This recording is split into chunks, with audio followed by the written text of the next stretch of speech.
Nelson Mandela is a particularly special case study in the leadership world because he is universally regarded as a great leader.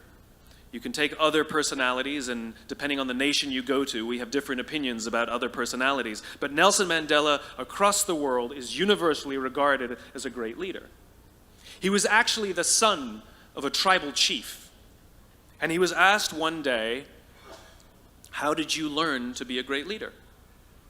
And he responded that he would go with his father to tribal meetings. And he remembers two things when his father would meet with other elders. One, they would always sit in a circle. And two, his father was always the last to speak.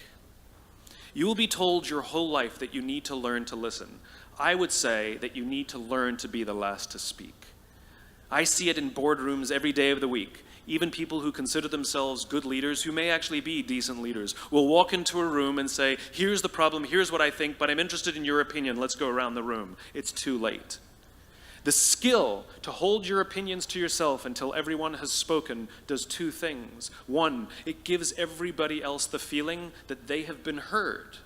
It gives everyone else the ability to feel that they have contributed.